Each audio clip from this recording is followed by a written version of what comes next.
الحمد لله رب العالمين الرحمن الرحيم مالك يوم الدين إياك نعبد وإياك نستعين اهدنا الصراط المستقيم صراط الذين أنعمت عليهم غير المغضوب عليهم ولا الضالين.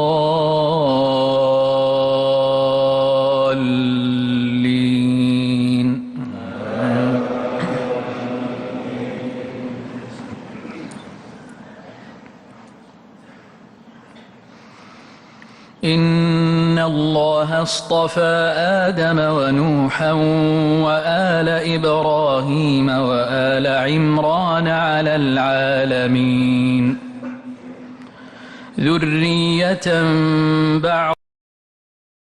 بعضها من بعض والله سميع عليم.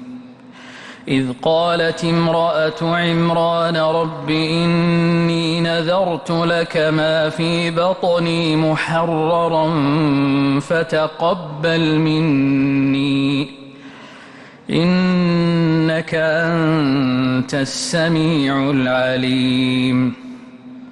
فلما وضعتها قالت رب إني وضعتها أنثى والله أعلم بما وضعت وليس الذكر كالأنثى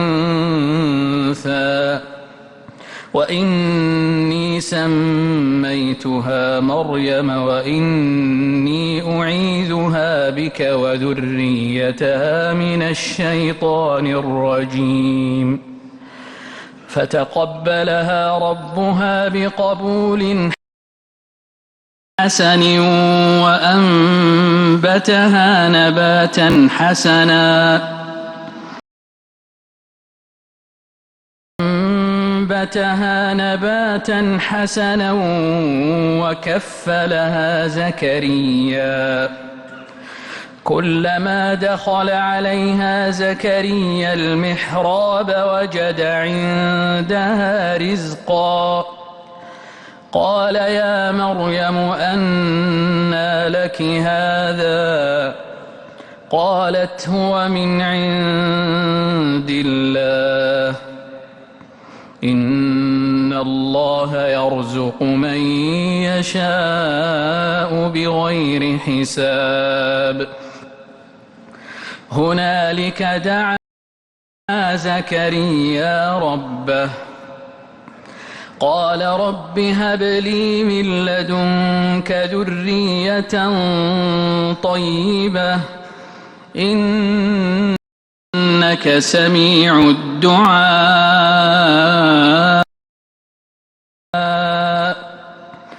فنادته الملائكة وهو قائم يصلي في المحراب أن الله يبشرك بيحيى مصدقا بكلمة من الله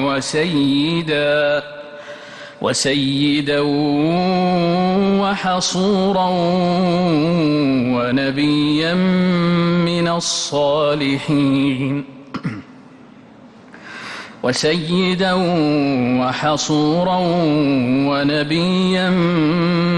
من الصالحين.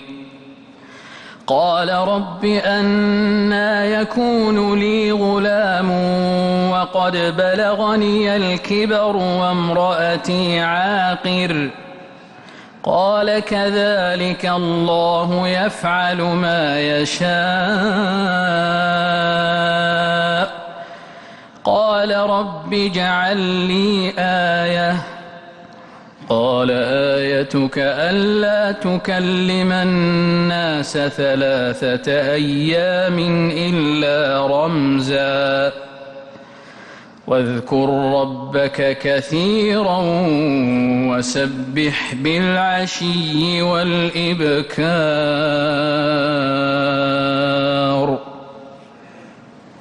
الله أكبر. الله